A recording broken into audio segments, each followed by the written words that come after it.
अस्सलाम वालेकुम students, MD CAT biology की प्रिपरेशन आपने किस तरह करनी है इसके बारे में मैक्सिमम इन्फॉर्मेशन आपको प्रोवाइड करेंगे।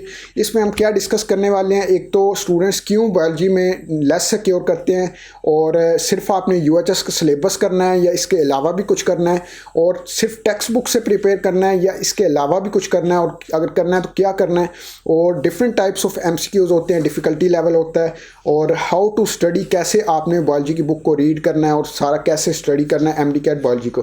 तो स्टार्ट करते हैं। सबसे पहले introduction, easiest portion of MD CAT biology जो है इजी, सबसे इजी पोर्शन है एमडी कैट का। फिजिक्स में भी न्यूमेरिकल्स होंगे, इंग्लिश में भी थोड़े कंफ्यूजिंग होते हैं एमसीक्यूज, केमिस्ट्री में भी कुछ न्यूमेरिकल्स होते हैं और ऑर्गेनिक के काफ़ी ज़्यादा कॉन्सेप्ट्स होते हैं। तो ये जो है सबसे सिंपलेस्ट और easiest portion of MD CAT है, और ये इस सब्जेक्ट में स्टूडेंट्स पूरे मार्क्स सिक्योर कर सकते हैं, दूसरों में भी कर सकते हैं, लेकिन सबसे इजी पूरे मार्क्स सिक्योर करना इसमें है और स्टूडेंट्स इसमें पूरे मार्क्स सिक्योर भी करते हैं। नेक्स्ट, फर्स्ट अटेम्प्ट आपने बायोलॉजी करनी है, उसकी वजह यह है कि सबसे ज़्यादा ईजी है और सिंपल है, कंफ्यूज नहीं करता ज़्यादा। बाकी इसके अलावा अगर कोई भी आप करेंगे, एमडी कैट होता है कि ज़रा सा आप कहीं कंफ्यूज हो गए, वहाँ पे आपका पूरा पेपर जो है इफेक्ट होगा एमडी कैट का। इसलिए आपने कंफ्यूज नहीं होना होता, रिलैक्स होकर एमडी कैट अटैम्प्ट करना होता है। अगर आप अटैम्प्ट करते हैं पहले इंग्लिश या फिज़िक्स या केमिस्ट्री, तो उसमें थोड़े से अगर कंफ्यूजिंग कोई एमसीज आते हैं, उससे अगर आपका टाइम ज़्यादा लगता है तो आपको लगता है कि मैंने टाइम बहुत ज़्यादा वेस्ट कर दिया है, तो उससे आप कंफ्यूज हो जाएंगे और बाकी सारा आपका पेपर इफेक्ट हो जाएगा। तो ये स्टूडेंट्स की फर्स्ट प्रायोरिटी है कि आपने बायोलॉजी जो है पहले अटैम्प्ट करना है। ये कंपल्सरी नहीं है, कोई आप में से अगर विलिंगली कुछ और करना चाहता है अटैम्प्ट तो कर सकता है, लेकिन मैक्सिमम स्टूडेंट्स के लिए सजेशन भी यही होती है और यही अटेम्प्ट करते हैं मैक्सिमम स्टूडेंट बायोलॉजी सबसे पहले, और आपने भी कोशिश करनी है यही सबसे पहले अटेम्प्ट करें। और saves time for other subject, इसके एमसीक्यू जो होते हैं सब सिंपल होते हैं, रीड किया टिक कर दिया, तो ये दूसरे सब्जेक्ट्स के लिए आपने इसमें से टाइम बचाना है। और फिजिक्स के न्यूमेरिकल्स काफ़ी टाइम लेते हैं, तो इस सब्जेक्ट से आपने टाइम बचा के दूसरे सब्जेक्ट पे, फिजिक्स पे थोड़ा सा ज़्यादा लगाना है, या इंग्लिश पे अगर कुछ सोचना है या केमिस्ट्री पे, तो इससे आपने टाइम बचाना है। इसको पूरे टाइम पे नहीं करना, बल्कि इसके जो रिक्वायर्ड जितना टाइम है इस सब्जेक्ट के लिए उससे कम में करना है, और दूसरे सब्जेक्ट्स के लिए आपने टाइम बचाना है। नेक्स्ट है कि एमसीक्यूज़ की डिफरेंट डिफ़िकल्टी लेवल होता है, और मैक्सिमम जो इस सब्जेक्ट बायो के एमसीक्यूज़ बुक की लाइंस होते हैं, और बुक की लाइंस को आपने बहुत ज़्यादा फोकस करना है। कोई भी वर्ड एमसीक्यू बन जाता है, और ये जब आप अकेडमीज़ में टेस्ट दे रहे होंगे तो आपको थोड़ा इसका नॉलेज होगा कि जब आप अकेडमी का टेस्ट देते हैं, कोई एमसीक्यूज़ अकेडमी वाले ऐसे देते हैं जो आपके माइंड में नहीं होता बुक की लाइन का वर्ड, तो फिर आपको रियलाइज़ होता है इस वर्ड पर तो मैंने कंसनट्रेट किया नहीं। तो ये आप प्रैक्टिस से पता चलेगी ये बात, अगर आपको अभी तक नहीं पता। नेक्स्ट, कुछ इजी कॉन्सेप्ट्स होते हैं, मतलब आपने बुक रीड की हुई है तो बुक की लाइन एमसीक्यू नहीं होगा, जस्ट थोड़ा सा कॉन्सेप्ट होगा, इजीली फोरी पढ़ते ही आप अटेम्प्ट कर लेंगे। तो नेक्स्ट होता है डिफिकल्ट कॉन्सेप्ट्स, वो भी अगर आपने बुक अच्छी से पढ़ी हुई है तो आप उसे इजीली अटेम्प्ट कर सकते हैं, थोड़ा सा सोचने वाला ज़रूर होगा। और कुछ चंद एमसीक्यूज होते हैं एक्स्ट्रा ऑर्डिनरी कॉन्सेप्ट पे, जिसमें आपको बुक के अलावा भी कुछ पढ़ना होता है। मैं आपको आगे बताता हूँ क्या क्या प्रिपरेशन आपने बुक के अलावा भी करनी है, जिसके लिए ज़रूरत कंपल्सरी है कि बुक के अलावा आप करें। नेक्स्ट, इसके बाद जो है सिलेबस, क्या आपने सिर्फ सिलेबस यूएचएस का प्रिपेयर करना है या इसके अलावा भी कुछ प्रिपेयर करना है। तो आपने कोशिश यही करनी है कि यूएचएस सिलेबस पे कंसंट्रेटेड रहें। मैक्सिमम सिलेबस जो है 95% के करीब फॉलो होता है और सिलेबस में से ही आता है, तो आपने सिलेबस ही करना है। लेकिन आपको मैं सजेस्ट करूंगा कि 3 to 5 टाइम्स कम अज़ कम जो है आपने बुक सारी की सारी रीड ज़रूर करनी है। उसकी वजह यह है कि एमसीक्यूज़ कुछ सिलेबस से बाहर भी 2-3 आ जाते हैं। तो अब अगर आपने एमडी कैट में एडमिशन लेना तो एक एमसीक्यू जो होता है आपके लिए एडमिशन देने वाला होता है, तो इसलिए आपने बुक को पूरा से रीड करना है। रीड किया होगा तो कोई इजी एमसीक्यू आता है आउट ऑफ सिलेबस भी, तो एटलीस्ट आपको वो अटेम्प्ट कर सकेंगे। तो आपने एटलीस्ट रीड ज़रूर करना है पूरी बुक्स को। और आपने, एक तो होता है सिलेबस में टॉपिक है, अब उस टॉपिक से कुछ एक एग्जैक्ट हेडिंग होगी बुक में और कुछ उसके रिलेटेड साइड पे टॉपिक होगा। अब आपने सिर्फ यूएचएस का सिलेबस नहीं करना, बल्कि आपको कोई अगर लगता है कि ये टॉपिक जो है दूसरे से रिलेटेड है या दूसरा टॉपिक जो सिलेबस में है उससे रिलेटेड टॉपिक है, तो वो भी आपने एटलीस्ट रीड ज़रूर करना है या उसको अच्छे से प्रिपेयर कर लें। मैंने खुद एमडी कैट दिया और ये देखा, मैंने ये किया था कि जो टॉपिक्स थे उन पे फोकस किया था, यही टॉपिक है, इसके साइड तो बेशक रिलेटेड है, तो एग्जैक्ट हेडिंग तो ये लिखी हुई है सिलेबस में, लेकिन रिलेटेड टॉपिक्स में से भी एमसीक्यूज़ आ जाते हैं। इसकी अभी मेरे माइंड में एग्जाम्पल नहीं आ रही, लेकिन आपको खुद जब रीड कर रहे होंगे अंदाज़ा हो जाएगा, आपको खुद फील होगा कि ये एमडी कैट के सिलेबस में हेडिंग है और ये कुछ मुझे रिलेटेड लग रहा है, तो जो आपको रिलेटेड लगे यूएचएस के टॉपिक्स के, उसको ज़रूर आपने करना है, सिलेबस के अलावा भी वो हो। आपको बता दिया कि एक तो आपने पूरी बुक्स एटलीस्ट रीड ज़रूर करनी है, और रिलेटेड टॉपिक जो होंगे वो आपने अच्छे से प्रिपेयर करना है, और बुक्स पूरी रीड बुरे वक्त के लिए करनी है कि कोई भी एमसीक्यू आ जाता है, एक एक एमसीक्यू आपके लिए इंपॉर्टेंट है। और नेक्स्ट आपने सिर्फ टेक्स्ट बुक से प्रिपेयर करना है या इसके अलावा भी कुछ प्रिपेयर करना है।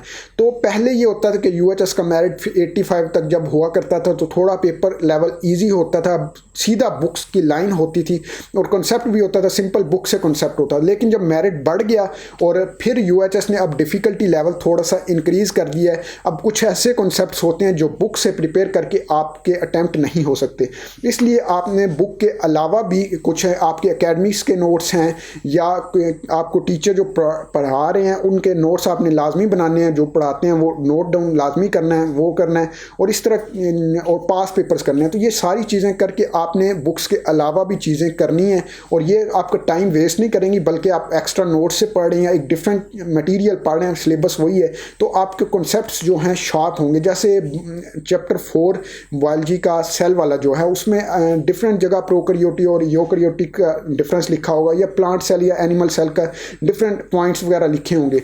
लेकिन जब आप कोई नोट्स वगैरह पढ़ेंगे, कोई अकेडमी की बुक पढ़ेंगे या कुछ भी खोलेंगे, तो उसमें एक टेबल बना होगा, बुक में टेबल नहीं होगा, वैसे उधर टेबल बना होगा, क्या डिफरेंसेस हैं, उसमें कुछ एक्स्ट्रा पॉइंट्स भी होंगे कि जो आपको हेल्प करेंगे, और एक्स्ट्रा पॉइंट्स जो बुक में नहीं होंगे तो वो चीज़ सिलेबस में होगी तो वो आ भी सकती है। जैसे प्रोकैरियोटिक और यूकैरियोटिक का सिलेबस में अगर डिफरेंस है तो ज़रूरी नहीं है कि यूएचएस के पेपर में जो बुक में आपके डिफरेंसेस लिखे हैं वही आए, कुछ एक्स्ट्रा पॉइंट, कुछ एक्स्ट्रा डिफरेंस भी आ जाता है, क्योंकि ओ लेवल ए लेवल के भी स्टूडेंट्स होते हैं।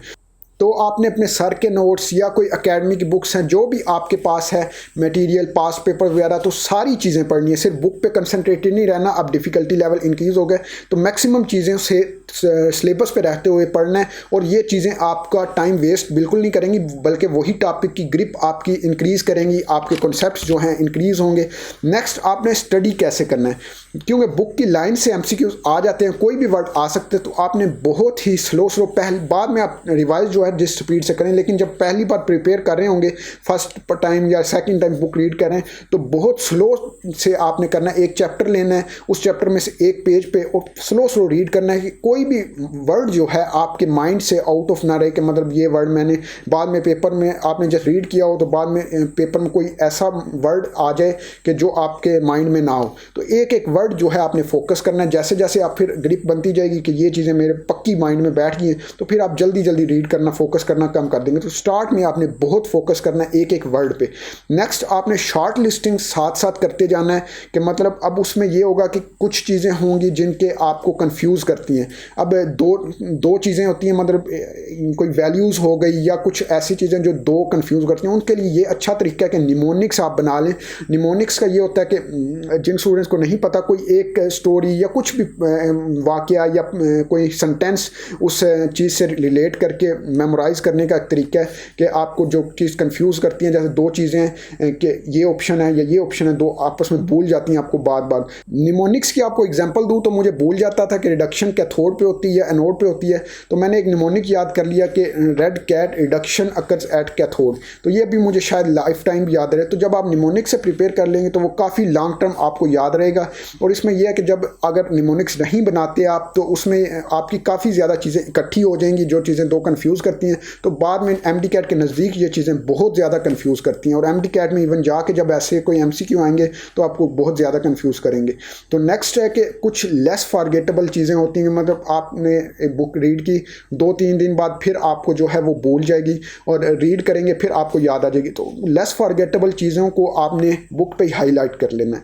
तो उसके बाद कुछ चीज़ें होंगी बहुत ज़्यादा बोलने वाली, उसमें हो सकता है जो अभी मैंने आपको बताई दो चीज़ें कन्फ्यूजिंग, या कुछ उसमें वैल्यूज़ हो सकती हैं। तो ऐसी चीज़ों को आपने सेपरेट नोट्स बना लेने हैं, सेपरेट लिख लेना है, ताकि उन्हें बार बार जितना आप पढ़ेंगे 2 दिन बाद 3 दिन बाद या जैसे पढ़ते रहेंगे रेगुलर, ताकि वो अच्छे से उनकी ग्रिप बन जाए वैल्यूज़ वगैरह, ताकि अच्छे से वो रट जाए, क्योंकि वैल्यूज़ बहुत ज़्यादा भूल जाती हैं।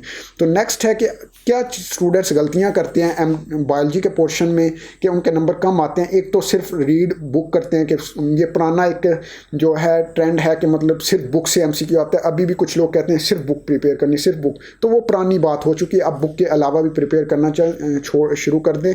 बुक प्रिपेयर सिर्फ करेंगे तो उन स्टूडेंट्स का जो है इशू आता है फिर एडमिशन में।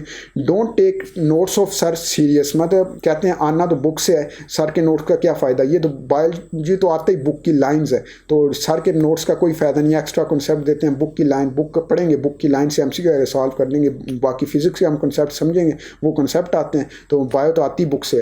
तो शॉर्ट लिस्ट वगैरह नहीं करते, लास्ट में जाके सिलेबस जो है बहुत ज़्यादा इकट्ठा हो जाता है। शॉर्ट लिस्टिंग जो आपको बताई, कुछ बुक पे आपने हाईलाइट करना है, ज़्यादा बोलने वाली चीज़ें आपने लिखनी है, फिर इवन शॉर्ट लिस्टिंग की भी फर्दर शॉर्ट लिस्टिंग होती जाएगी। जब एमडी का नज़दीक आएगा उससे 5-6 दिन पहले आप शॉर्ट लिस्टिंग में भी हाईलाइटिंग कर लेंगे, फिगर्स वगैरह जो ज़्यादा आपको बोलेंगे, तो फिर एमडी कैट के पहले दिन, पिछले दिन इतना आपको रिवीजन हो चुकी होगी इतनी बार कि आपने शॉर्ट लिस्टिंग में से भी हाईलाइटेड पॉइंट्स कुछ देखने होंगे, नज़र मारनी होगी, वो आप नज़र घंटे में 2 घंटे में मार लेंगे।